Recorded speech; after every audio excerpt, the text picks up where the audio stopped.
कोई हमसे पूछना चाह रहा है हमारे बारे में, तो क्या मैं अपनी अच्छाइयां बताऊं और कमियां ना बताऊं? बट आर योर स्ट्रेंथ्स, मेरे अंदर की कमी।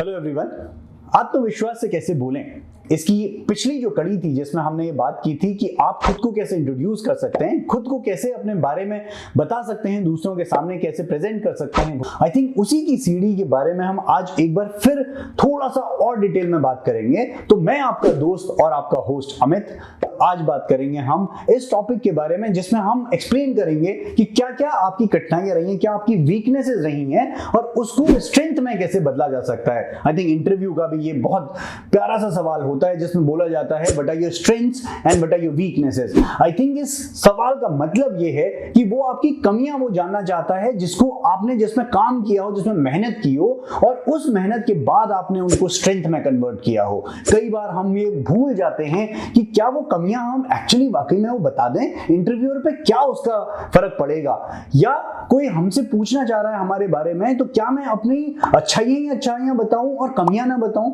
ऐसा हो नहीं सकता, राइट? हम सब आइडियल दुनिया में तो जी नहीं रहे हैं, हम सब वो परफेक्ट एग्जाम्पल तो सेट नहीं कर सकते हैं। तो इस वास्तविकता में ही रहेंगे, इस वास्तविकता की दुनिया में ही हम आगे बढ़ेंगे और अगले को बताएंगे कि हम भी वही आदमी हैं जैसे वो सामने हमारे बैठे हुए हैं, जैसे जिस तरीके से वो हैं उसी तरीके से हम भी एक व्यक्ति हैं जो अपनी भावनाओं को व्यक्त करना चाहते हैं उसी कॉन्फिडेंस के साथ। तो सबसे पहले जब आप ये बोलते हैं अपनी वीकनेसेस को स्ट्रेंथ में कन्वर्ट करने के लिए, क्या होता है ये करके जब आप वीकनेसेस को स्ट्रेंथ में कन्वर्ट करते हैं और वीकनेसेस को सबसे पहले आप एक्नॉलेज करते हैं, अगला बंदा आपको देखता है कि आप कितने जमीन से जुड़े हुए हैं, कितने आप हम्बल हैं।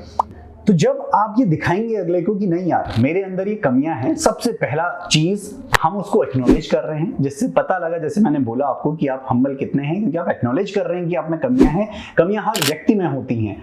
अब जैसे मैं एग्जांपल लेता हूं, मेरे अंदर की कमी पहले कम्युनिकेशन थी और अभी भी है, मैं उसको कॉन्स्टेंटली इंप्रूव करना चाहता हूं। अब कोई अगर मुझे ये बोलेगा कि क्या आप पे कम्युनिकेशन की क्या कमी रही है, आई थिंक मेरा लास्ट एग्जांपल अगर मैं दूं तो आई थिंक 2013 का वो इंटरव्यू मुझे याद आता है, जब कॉलेज में आई थिंक कंपनी आई थी फिलिप मॉरिस इंटरनेशनल। जब जो पहला सवाल मेरे से भी यही पूछा गया था, स्ट्रेंथ और वीकनेस, मैंने उनको बोला कि sir English communication. Why? Because sir, having studied from Vivekananda Vidya Mandir उच्चतर माध्यमिक विद्यालय, I have constantly been speaking in Hindi.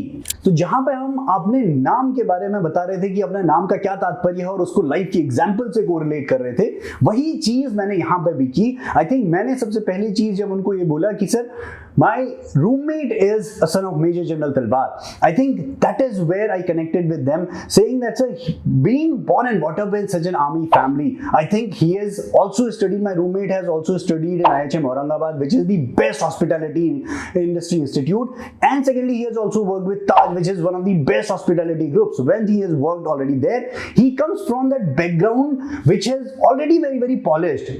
माँ बाप का बैकग्राउंड, कंपनी का बैकग्राउंड, जिस इंस्टीट्यूट में आप पढ़े हुए हो सबका background, and hence he is very very polished, right?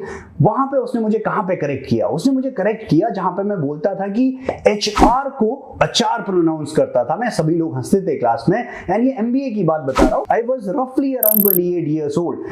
When I told them this example, I think my boss, he also remembered this example when I left the company, and he wrote a letter in LinkedIn thanking the company in those terms.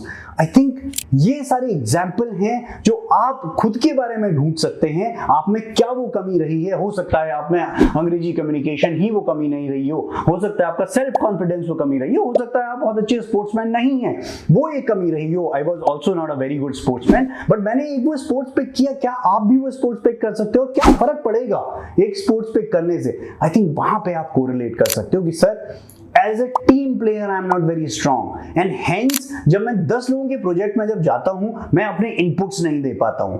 मुझे ये एक कमी सही करनी है, although मैं उन inputs को लिख लेता हूं बट मैं सबके सामने उनको नहीं बोल पाता। जब आप ये अपनी भावनाओं को व्यक्त करेंगे, अगला बंदा भी बोलेगा कि यार अच्छा ये एक जो कमी है बट आप इसमें सुधार कैसे कर रहे हैं, देन वो आपके ही चैप्टर एक एक करके खोल रहा है, राइट? यहां पे आप उसको पूछेंगे, आप उसी डायरेक्शन में उस कन्वर्जेशन को ले जा रहे हैं। बट हाँ, हमेशा याद रखिएगा वहां पे जितना हो सके थोड़ा सा आपको रिहर्सल पहले से करना है, थोड़ा सा वर्कआउट आपको पहले से करना है। बट यस, सच्चाई के साथ उसको बताना है, क्योंकि जब आप सच्चाई बोलेंगे तो एक सवाल ऐसा कभी आ सकता है जिसमें कि अगला बंदा आपसे कोई टेढ़ा सा सवाल पूछ लेगा और वहां पे आप अटक जाएंगे। तो सच्चाई, ह्यूमिलिटी, ऑनेस्टी एंड रिहर्सल, ये 3-4 चीजें जब आप रखेंगे तो आपकी वीकनेसेस को कैसे स्ट्रेंथ में आप बदल रहे हैं, उसके लिए क्या क्या आप कर रहे हैं। आप ये भी बता सकते हैं कि घर का वो कोना जो हम बोल रहे हैं या कहीं पे आपको अकेले में वो बात करनी है, आप ये एग्जांपल लीजिए कि मेरे साथ क्या क्या वो प्रॉब्लम रही है और मैं किस तरीके से उनको कोशिश कर रहा हूं कि उन कमियों को मैं दूर करूं। जब ये एग्जांपल्स आप देने लगेंगे, आई थिंक अगला बंदा खुद आपसे इंप्रेस होगा, आपको बोलने की जरूरत नहीं पड़ेगी। And I am sure out of all the people in the world, honest लोगों की दुनिया में बहुत कमी है। जब आप ये चीज कर लेंगे तो बोलना तो आप सीख ही रहे हैं, बट ऑनेस्टी के साथ जब आप बोलना शुरू करेंगे, आत्मविश्वास खुद आपका ज्यादा आएगा, क्योंकि बंदे की जो अगला बंदा जो आपसे पूछ रहा है उसकी आंखें खुद थोड़ी सी बड़ी हो जाएंगी, वो खुद आप में इंटरेस्ट लेने लग जाएगा। तो आज के लिए बस इतना ही, मिलते हैं नेक्स्ट वीडियो में। Thank you for watching.